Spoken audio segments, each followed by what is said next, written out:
जब पृथ्वी पर धार्मिक राजा होता है तो पृथ्वी देवी प्रसन्न होकर खूब अन्न इत्यादि धन धान्य प्रदान करती हैं।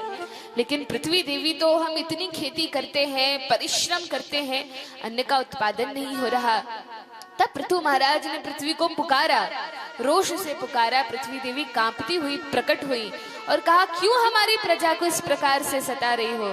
तब कहा, महाराज आपके पहले जो राजा वेण थे उनके कारण मैंने अपने ही गर्भ में सभी वस्तुओं को छिपा लिया था, लेकिन अब आप चिंता न करें, आप जैसे राजा को पाकर मैं धन्य हो गई हूँ। अब मैं हृदय से सारा धन धान्य प्रदान करूंगी। और पुनः पृथ्वी देवी सब कुछ देना प्रारंभ करती हैं। इस प्रकार से पृथु महाराज का वर्णन है। पृथु महाराज के वंश में आगे एक राजा हुए जिनका नाम था प्राचीन वर्ही। और ये प्राचीन वर्ही महाराज ये बड़े ही कठोर थे। जो सुन लिया एक बार वेदों से या ब्राह्मणों के मुख से सुन लिया कि ऐसे यज्ञ करना चाहिए, ये यज्ञ करेंगे तो इस फल की प्राप्ति होगी, इस प्रकार का यज्ञ करेंगे इस फल की प्राप्ति होगी, बड़े कर्मठ राजा थे। लेकिन उस समय जो यज्ञ किए जाते थे उनमें पशु बलि प्रधान होती थी, गोमेध यज्ञ, अश्वमेध यज्ञ। लेकिन कलयुग में यह यज्ञ पूर्ण रूप से वर्जित है। यदि कोई कहे कि अरे हम अश्वमेध यज्ञ करेंगे, घोड़ा को लाएंगे, पृथ्वी पर घुमाएंगे और फिर यज्ञ में आहुति देंगे, तो यह सब वर्जित है। कलयुग में तो संभव ही नहीं है, क्योंकि उस प्रकार के ब्राह्मण नहीं है। कलयुग में यज्ञ, ऐसा यज्ञ करने की आज्ञा नहीं है, तो कलयुग में तो यह वर्जित है। पर पहले के युगों में यह किया जाता था। तो प्राचीन वर्ही महाराज ने कहीं सुन लिया कि अमुक यज्ञ का अमुक फल है, बहुत यज्ञ इन्होंने कराए। लेकिन उन यज्ञों में क्या हुआ, बहुत सारी पशु बलि हुई। और जिन पशुओं का उन्होंने वध किया यज्ञ के माध्यम से ही, वे पशु बड़ी क्रूर दृष्टि से जब ऊपर जाते हैं तो बहुत क्रूर दृष्टि से इन महाराज को देखते हैं, प्राचीन वर्ही महाराज को देखते हैं। एक बार नारद जी को बड़ी दया आती है। नारद जी सोचते हैं ये बेचारे प्राचीन वर्ही महाराज, इनको पता नहीं है कि ये कितना भयंकर और कितना महान पाप करते जा रहे हैं, मैं जाकर थोड़ा इनको सचेत करता हूँ। अब नारद जी तो सब देख रहे थे कितने पशुओं का वध किया और कितने पाप संचित हो रहे हैं प्राचीन वर्ही महाराज के पास। तो वे आते हैं राजा के पास और निवेदन करते हैं, महाराज आप यज्ञ इत्यादि करते हैं, ये तो बहुत अच्छी बात है, लेकिन आपने ये जितने यज्ञ किए हैं और इसमें पशु बलि चढ़ाई है, आपको पता है कि इसका परिणाम आपको क्या मिलेगा? प्राचीन वर्ही महाराज कहते हैं, नारद जी ये तो मुझे नहीं पता, ब्राह्मणों ने कह दिया कि यज्ञ करना है, मैं यज्ञ करता हूँ, पशु बलि चढ़ा देता हूँ और खूब यज्ञ करता हूँ। नारद जी ने कहा, कोई बात नहीं, मैं आपको दिव्य दृष्टि प्रदान करता हूँ। तनिक आकाश में देखिए, जिन पशुओं का आपने वध किया है वे लाल लाल क्रूर क्रोध पूर्ण दृष्टि से किस प्रकार आपको देख रहे हैं और इस प्रतीक्षा में है कब हमारा समय आएगा। और जिस प्रकार से महाराज ने हमें मारा और पशु बलि दी, इस प्रकार से कब हम इनको मारेंगे, एक एक करके प्रत्येक पशु जितनों को मारा वे सब बदला लेंगे, क्योंकि ये तो प्रकृति का नियम है। हम जिस भी जीव के साथ जैसा करेंगे वो हमारे पास लौटकर आएगा ही। तो जब प्राचीन वर्ही महाराज ने देखा तो बड़े व्याकुल हो गए। तब तो नारद जी के चरणों में गिर गए, ओ नारद जी मुझसे तो बहुत बड़ा पाप हो गया और एक बार नहीं कई बार ये पाप हुआ। अब बताइए कि मेरा कल्याण हो भी सकता है और कैसे हो सकता है? देखिए, प्राचीन वर्ही महाराज मांसाहारी नहीं थे, वे खाते नहीं थे। उन्होंने धर्म के नाम पर यज्ञ में पशु बलि चढ़ाई थी। और हम जीव कलयुग में रहकर यदि मांस भक्षण आदि कार्य करें, पाप पुण्य कार्य करें, जानते हुए समझते हुए, तब तो हम धार्मिक कार्य भी नहीं कर रहे हैं, यज्ञ भी नहीं कर रहे हैं, वह तो वर्जित है, तो कितना महान पाप हमें लगेगा। तो इस प्रकार से चरणों में गिर गए और कहने लगे कि नारद जी अब आप बताइए हमारे पाप कैसे कटेंगे और हमारे कल्याण का साधन क्या है, कुछ तो उपाय होगा। नारद जी ने कहा हाँ कुछ तो उपाय है। क्या उपाय है? कहा कोई बात नहीं, हम आपको एक कथा सुनाते हैं और जब इस कथा को सुनेंगे आप में वैराग्य जगेगा। आप यह सब राजपाट छोड़ दीजिए, अब तो बहुत समय हो गया, आपके पुत्र बड़े बड़े हो गए, ये 10 प्रचेता, इनको भी राज्य का अवसर प्रदान कीजिए, इनको राजा बनाइए और आप जाकर भगवान का भजन कीजिए। जब प्राचीन वरही महाराज ने ये बात सुनी कि राजपाट छोड़ दो, भजन करो, तब सबका मन डगमगा जाता है। वैसे सब खूब बड़ी बड़ी बातें करेंगे। ऐसे ही जब धृतराष्ट्र से विदुर जी ने कहा था कि अब छोड़ो, ये पांडवों को राज्य मिल गया, निकलो महल से, जाओ भजन करो, तो धृतराष्ट्र भी बातें बनाने लगे, अरे क्या वैराग्य की बात करते हो। हम सोचते हैं बचपन में या जवानी में, हम सोचते हैं कि कोई बात नहीं, अभी मजे कर लेते हैं, जब बुढ़ापा आएगा तब तो अपने आप सब छूट जाएगा। लेकिन ऐसा कभी नहीं होता। जितने वृद्धावस्था आती जाती है, इंद्रियां उतनी और अधीर होती जाती हैं भोगों को ग्रहण करने के लिए। यदि हम सोचें कि हमारी लालसाएं कम हो जाएंगी, कि फिर हमें अच्छा अच्छा भोजन करने का मन नहीं करेगा या घूमने फिरने का मन नहीं करेगा, तो ऐसी बात नहीं है। मन तो तब भी बहुत करता है, बल्कि और अधिक करता है, लेकिन उस समय हमारी इंद्रियां शिथिल पड़ जाती हैं। हम खाना तो चाहते हैं, जितने वृद्ध लोग बैठे हैं जिन्हें डायबिटीज हो जाती है, शुगर हो जाती है जीवन भर खा खा कर, उनसे जाकर पूछिए क्या उनका खाने का मन नहीं होता। हाँ मन तो खूब होता है, लेकिन अब डॉक्टर ने मना कर दिया है तो खा नहीं सकते। तो भोग भोगने की इच्छा तो होती है, लेकिन इंद्रियां शिथिल पड़ जाती हैं। इसीलिए जीवन के प्रारंभ से ही अभ्यास करना चाहिए कि हम वस्तुओं में बहुत अधिक आसक्त न हो, तभी वे छूट पाएंगी, अन्यथा इस जन्म में तो रहेंगी। और जब इच्छाएं बनी रहेंगी तो उन इच्छाओं की पूर्ति के लिए हमें और जन्म लेना पड़ेगा, फिर और जन्म लेना पड़ेगा, और इस प्रकार हम इस बंधन में हमेशा जकड़े रह जाएंगे और कभी संसार से मुक्त हो ही नहीं पाएंगे। और यदि हम सोचें कि ठीक है मुक्त होना ही क्यों है, यहीं रह जाते हैं, सब बढ़िया तो है, खा रहे हैं, पी रहे हैं, कथा सुन रहे हैं, सब कुछ तो ठीक है, क्यों यहाँ से मुक्त होकर जाना है। तो यह जो संसार है यह हमारा वास्तविक घर है नहीं, यह हमारे रहने का उचित स्थान नहीं है, क्योंकि यहाँ पे दुख बहुत है। लेकिन ये बात हमारी इतनी आसानी से समझ आती नहीं है। एक बार की बात है, इंद्र कौन है? स्वर्ग के राजा है। इंद्र स्वर्ग के राजा हैं, बहुत उत्कृष्ट कोटि के भोग भोगा करते हैं, अच्छे से अच्छा खाते हैं, पहनते हैं, नौकर चाकर है, सब कुछ है। एक बार इंद्र को किसी अपराध के कारण शाप लग गया कि जाओ जाकर 1 वर्ष के लिए पृथ्वी पर सुअर बन जाओ। शाप लग गया, खूब रोए, नहीं महाराज मुझे सुअर मत बनाओ, मुझे पृथ्वी पर मत भेजो, मुझे यही कोई दंड दे दो। कहा नहीं नहीं जाना पड़ेगा। सुअर बना दिया पृथ्वी लोक पर, इंद्र आ गए सुअर बनने। अब जब सुअर बनकर यहाँ आए तो सुअर क्या खाता है? मलमूत्र खाता है, सब अखाद्य वस्तुएं खाता है। तो अब इंद्र भूल गए कि वे इंद्र थे और वो वहीं मस्त हो गए, वहीं खाने लगे, उसे उसी मल में आनंद आने लगा। वही जो सुअर पत्नी थी, सुअर बच्चे थे, उन्हीं में मोह हो गया। और जब 1 वर्ष हुआ तब ब्रह्मा जी आए, कहा महाराज इंद्र। कहा कौन इंद्र? कहा आप इंद्र हैं, चलिए हमारे साथ स्वर्ग में। प्रजा, स्वर्ग की प्रजा, देवी देवता आपकी प्रतीक्षा में आरती की थाली सजाकर खड़े हैं कि अब इंद्र महाराज आएंगे, 1 वर्ष हो गया। तो इंद्र जो सुअर बने कहा मुझे कहीं नहीं जाना। अरे मैं अपने बच्चों को छोड़कर, अपनी पत्नी को छोड़कर, इतना स्वादिष्ट भोजन छोड़कर कैसे जाऊंगा? कहा नहीं महाराज आपको चलना पड़ेगा, आपकी प्रजा वहां पर प्रतीक्षा कर रही है।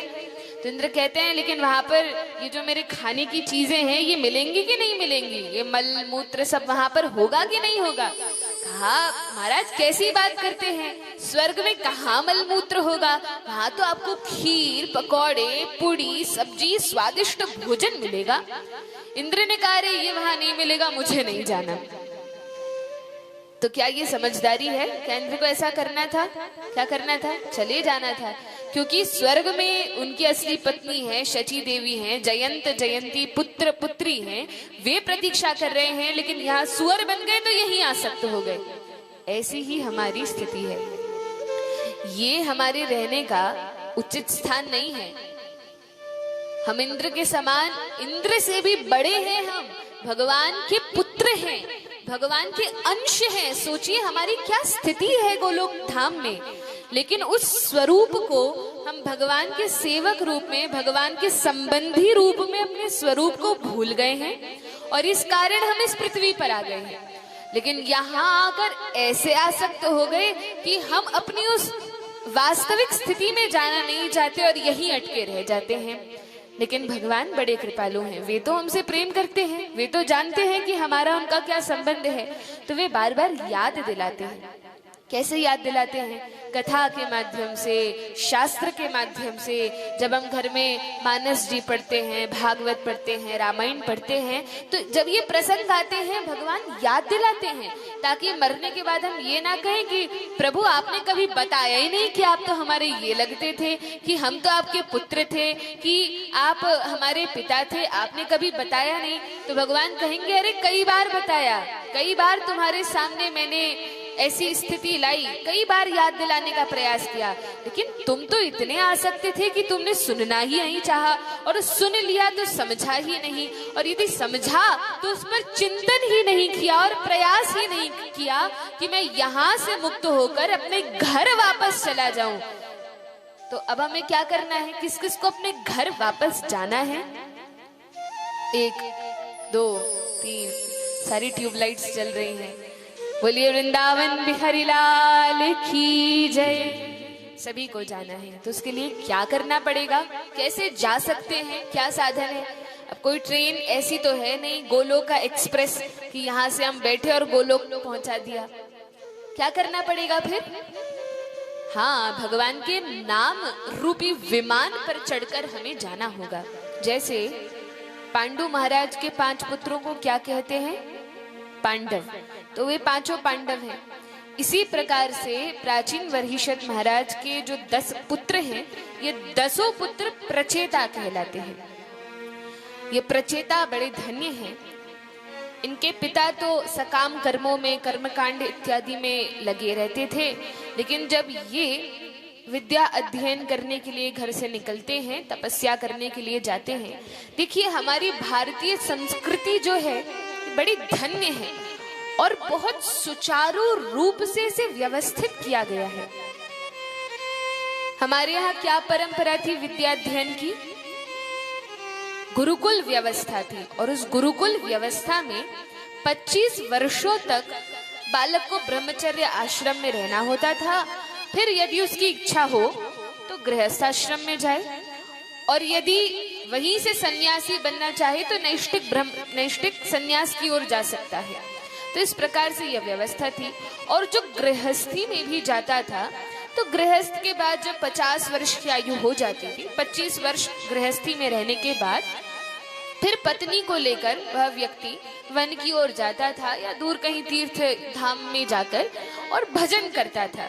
जब पारिवारिक जिम्मेदारियों से मुक्त हो जाता था तब भगवान का भजन करता था आराम से, और फिर कुछ समय बाद जब 25 वर्ष और बीत जाते थे तो पत्नी को घर भेज देता था पुत्रों के संरक्षण में, और स्वयं संन्यास आश्रम ग्रहण करता था और भगवत प्राप्ति हो जाती थी। लेकिन आज तो ये सारी व्यवस्था सब गड़बड़ हो गई है। ब्रह्मचर्य आश्रम ही नहीं रहा, इस कारण गृहस्थ आश्रम भी ठीक नहीं है। गृहस्थ आश्रम पूरा डगमगा गया।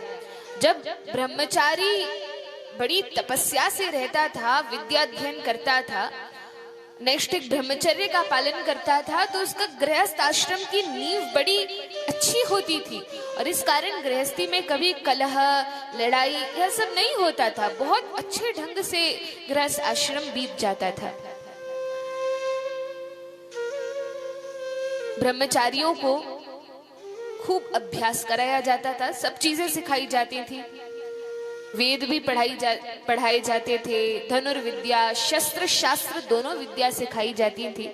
सभी प्रकार के कामों में, चाहे घर के काम हो, बाहर के काम हो, सब में वे बहुत निपुण और कुशल हुआ करते थे।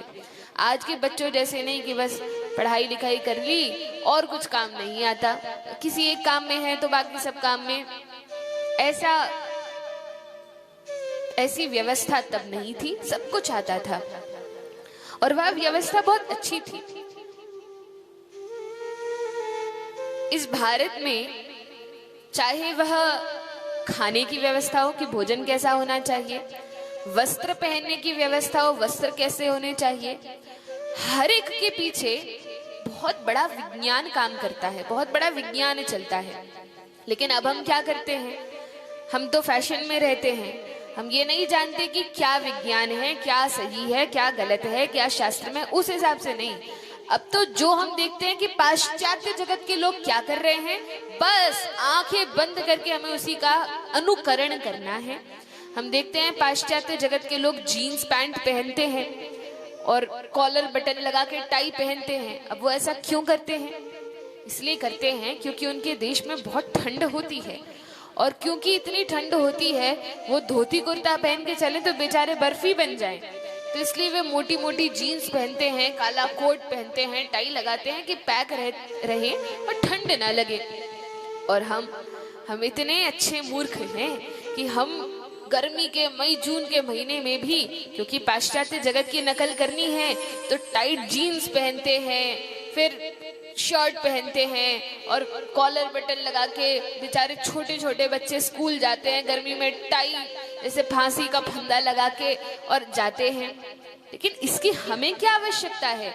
हमारा तो भारतवर्ष का वातावरण इतना सुंदर है कि आराम से बढ़िया एयर कंडीशन ड्रेस है हमारी धोती, उसको पहने कितना कंफर्टेबल रहते हैं, कुर्ता पहने और बढ़िया घूमे, भगवान का भजन करें। क्या धोती कुर्ता पहन के खेल नहीं सकते? अरे खूब खेल सकते हैं। कबड्डी खेला करते थे पहले, सभी प्रकार के खेल खेलते थे, सब कुछ किया जा सकता है।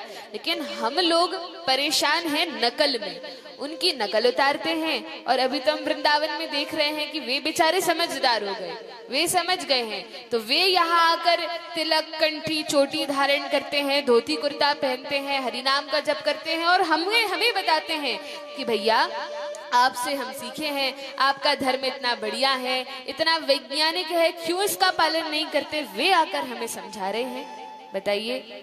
और हम अपना धर्म का पालन नहीं कर रहे हैं।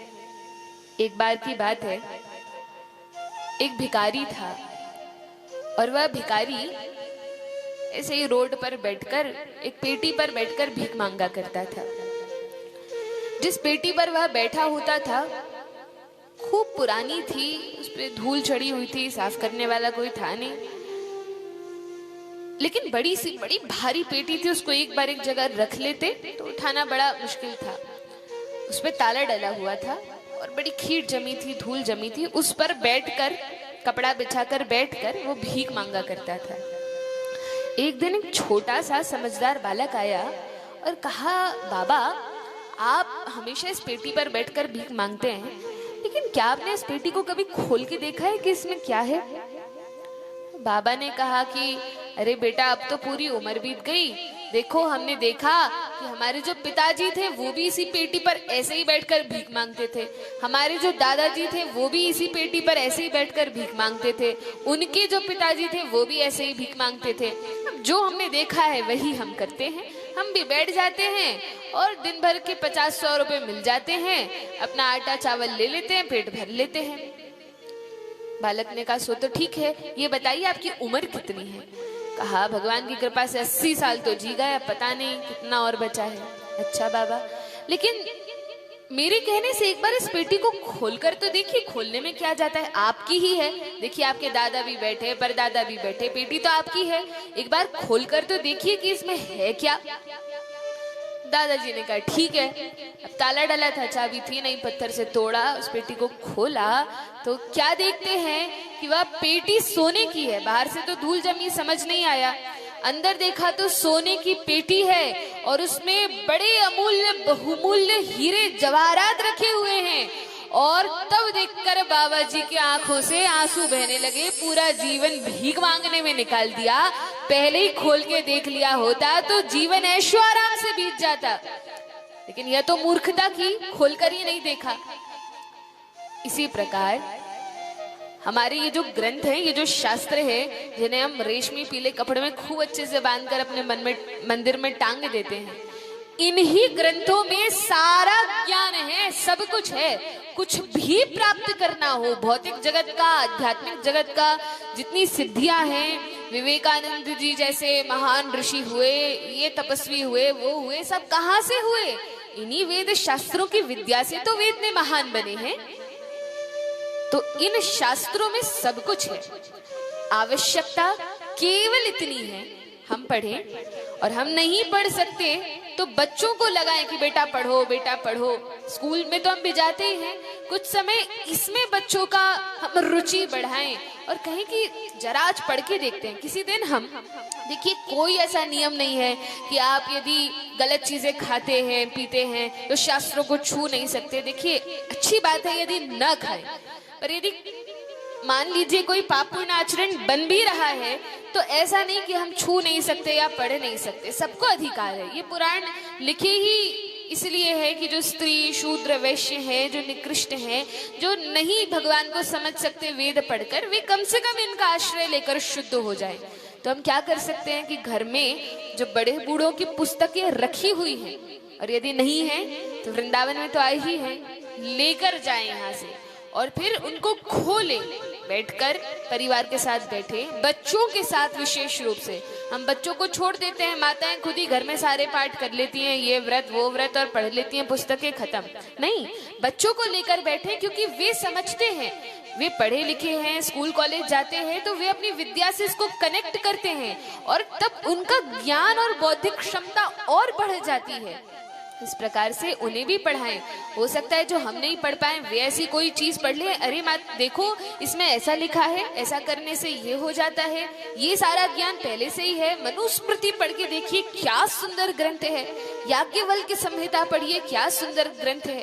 तो ये सारे ग्रंथ हमें पढ़ने चाहिए। अरे और कुछ नहीं पढ़ सके तो कम से कम रामचरितमानस इतनी सुलभ है, इतनी सरल भाषा में है, इसको तो हम पढ़ ही सकते हैं, पढ़ा सकते हैं, भागवत पढ़ सकते हैं। लेकिन केवल कहने सुनने से काम चलेगा नहीं, हमें मन में पक्का निश्चय करना पड़ेगा, घर जाकर खोलना पड़ेगा कि चलो एक नियम बनाना पड़ेगा। यदि हम सोचे कि ठीक है कभी पढ़ेंगे तो वो कभी कभी नहीं आएगा। करना क्या पड़ेगा कि नियम बना ले, हम 5 मिनट एक पेज पहले पढ़ेंगे तभी कुछ खाएंगे, या हम पहले पढ़ेंगे तभी ऐसा करेंगे, ऐसा नियम बना ले।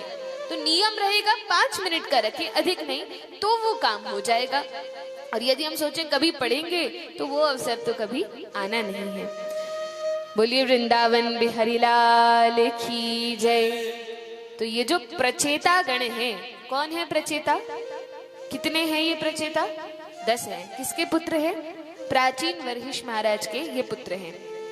तो ये जाते हैं ब्रह्मचर्य आश्रम में और इतने धन्य हैं कि इनको गुरु रूप में साक्षात भगवान शंकर मिल जाते हैं। शंकर जी गुरु रूप में हैं और प्रचेताओं को रुद्र गीत सुनाते हैं, खूब सुंदर शिक्षा देते हैं, और ये प्रचेता तो महान भक्त बन जाते हैं। विचार कीजिए, जिनके गुरु साक्षात शिव जी हो तो उन्हें फिर किस ज्ञान की कमी? वे तो बड़े शुद्ध भक्त बन गए और अब उनकी इच्छा नहीं है गृहस्थ में आने की, लेकिन आते हैं भगवान शंकर की आज्ञा से। और यहाँ उनके जो पिताजी हैं, जो कर्म कांड में लगे रहते हैं, उनको तो नारद जी ने समझा ही दिया कि क्या सकाम कर्मों में पड़े हो। सकाम कर्म क्या होते हैं? ऐसी पूजा पाठ करना या ऐसा कर्म करना कि यदि हम मान लीजिए ये कार्य करेंगे, ये अनुष्ठान करेंगे तो हमें ये फल प्राप्त होगा, ऐसा करेंगे तो ये प्राप्त होगा। ये होते सकाम कर्म, जिन्हें हम कहते हैं पुण्य। गरीबों को खिलाएंगे तो हमें भगवान ये कृपा करेंगे। किसी फल को उद्देश्य रखकर जब हम काम करते हैं तो वो पुण्य कर्म होता है। लेकिन पुण्य कर्म इस संसार में बांधने वाला है। फिर हमें फल मिलेगा, फल के लिए शरीर लेना पड़ेगा, शरीर मिलेगा, साथ में कष्ट आएंगे और इच्छाएं आएंगी और हम भव बंधन में फंसेंगे। तो फिर क्या करना चाहिए? कहा निष्काम कर्म करना चाहिए। जब हम भजन पूजन करें तो ये नहीं सोचना चाहिए इसके बदले में भगवान मुझे ये दे दो वो दे दो। नहीं, भगवान तो पिता है, सबसे अधिक प्रेम हमसे करते हैं। कहा जाता है कि संसार में यदि हमें कोई सबसे अधिक प्रेम कर सकता है तो वह कौन है? इस संसार में कौन है? माता पिता। और उसमें भी माता से अधिक निष्काम प्रेम बालक कोई इस संसार में और कोई नहीं कर सकता। माता से अधिक कोई नहीं चाहता। लेकिन छोटा सा उदाहरण सुनिए, उससे आप समझ जाएंगे कि इस जगत का प्रेम कैसा है। एक बार वृंदावन में हमने बहुत बंदर देखे हैं ना। तो एक बार एक कुआं था और उस कुएं में जल भरा हुआ था। हुआ क्या कि एक बंदरिया उस कुएं में गिर गई। और हम देखते हैं कि वो अपने बच्चों को तो हमेशा सीने से लगाए रहते हैं, तो अपने बच्चे के साथ कुएं में गिर गई। अब जब कुएं में गिरी तो बालक से बड़ा प्रेम करती है, तो उसने क्या किया, अपने पुत्र को और जोर से चपेट लिया अपनी छाती से और गहन आलिंगन कर लिया कि कहीं मेरा बेटा गिर ना जाए कुएं में, पानी में, छोटा सा है। बारिश हो रही थी। अब बारिश हो रही है तो कुएं का पानी ऊपर आने लगा। जब कुएं का पानी ऊपर आया तो बंदरिया ने क्या किया कि अपने बेटे को, जब कमर तक पानी आ गया तो अपने बेटे को और चिपटा लिया, लेकिन जब सीने तक पानी आ गया तो अपने पुत्र को लिया और अपने माथे पर रख लिया। लेकिन जब पानी गले तक आ गया और नाक तक आने लगा, बंदरिया को लगा कि अब तो मैं डूब ही जाऊंगी। तो पहले तो अपने बच्चे को खूब बचाया, कम से कम ये बच जाए, मैं तो बचूं, ये भी बच जाए। लेकिन जब पानी इतना ऊपर आ गया कि आंखों तक पानी आ गया, कुछ दिख नहीं रहा, तो बंदरिया ने क्या किया, अपने पुत्र को लिया, नीचे फेंक दिया और उस पर चढ़ गई कि पहले मैं तो बच जाऊं, इसको बाद में बचाऊंगी। तो ये संसार का प्रेम है। जब हम पे कोई कष्ट आते हैं, कोई विपत्ति आती है, तो हम अपने परिवारजनों को बचाने का प्रयास करते हैं। पुत्र हो, पुत्री हो, कोई भी हो, हम सोचते हैं ये बच जाए, इनकी रक्षा हो जाए। लेकिन जब परिस्थिति इतनी विषम हो जाती है कि हमें लगता है अब हम नहीं बचेंगे, तब सारा मोह छूट जाता है। इस संसार में सबसे अधिक आसक्ति हमें अपने शरीर से होती है, और जिस अनुपात में हम अपने शरीर से आसक्त होते हैं, उतने ही अनुपात में हम संसार से आसक्त होते हैं। जितनी आसक्ति इस शरीर से कम होगी, उतनी आसक्ति और लोगों से भी कम हो जाएगी। देखिए, आसक्ति अच्छी बात नहीं है, प्रेम करना अच्छी बात है, पर आसक्ति अच्छी बात नहीं है। लेकिन उसके लिए हमें यह भी समझना पड़ेगा कि प्रेम का अर्थ क्या है। प्रेम तभी संभव है, पहली बात तो प्रेम केवल भगवान से हो सकता है, क्योंकि प्रेम का अर्थ है निष्काम भाव से जब प्रीति की जाए, सेवा की जाए, उसे प्रेम कहते हैं। और वो केवल और केवल भगवान से संभव है। जीवात्मा केवल कृष्ण के प्रति पूर्ण समर्पण कर सकती है, भगवान के प्रति पूर्ण समर्पण कर सकती है, और किसी के प्रति कर ही नहीं सकती, क्योंकि हमारा स्वभाव ही नहीं है। तो यदि भगवान से हमारा प्रेम बढ़ेगा तो जितने लोग संसार में हैं, उन सब से हमारा प्रेम अपने आप स्वाभाविक रूप से बढ़ने लगेगा। किसी के प्रति हमारे मन में ईर्ष्या का, द्वेष का, क्रोध का भाव आएगा ही नहीं। जितना प्रेम हम भगवान से करते हैं, उतना ही प्रेम हम और जीवों से करते हैं। और क्योंकि हमारे मन में, हम कहते तो हैं हम भगवान की भक्ति करते हैं, ये करते हैं, वो करते हैं, लेकिन हमारे मन में भगवान के प्रति ईर्ष्या का भाव है। उसका प्रमाण क्या है? यदि हम अन्य किसी भी जीव से ईर्ष्या कर रहे हैं, द्वेष कर रहे हैं, इसका अर्थ है कि हम भगवान से भी वो भाव रखते हैं, क्योंकि जितने भी जीव इस संसार में हैं, वे भगवान के अंश हैं। और यदि हम उनसे द्वेष कर रहे हैं, लड़ाई कर रहे हैं, कुछ भी कर रहे हैं, इसका अर्थ हम भगवान को ही कष्ट दे रहे हैं। यह सब बातें नारद जी समझाते हैं प्राचीन वर्ही महाराज को, और महाराज को थोड़ा वैराग्य उठता है। बच्चे तो गए हैं तपस्या करने, विद्या अध्ययन करने, और यहाँ नारद जी ने प्राचीन भरत महाराज से कहा कि कोई बात नहीं, आपको एक कथा सुनाते हैं जिससे आपको इस संसार की सच्चाई दिख पड़ेगी। कहा ठीक है महाराज, सुनाइए। तब नारद जी ने बड़ी सुंदर पुरंजन की कथा सुनाई। बहुत सुंदर कथा है, लेकिन हमारे पास समय थोड़ा कम है, आज लाला का जन्म भी तो करना है। तो कृष्ण जन्म की ओर हम आगे बढ़ेंगे, लेकिन संक्षेप में इन कथाओं को समझते हुए, यह पुरंजन नाम का जो व्यक्ति है, पुर का अर्थ है नगर, रंजन अर्थात जिसमें आनंद ले, वह पुरंजन है। नगर में जो आनंद ले वो पुरंजन।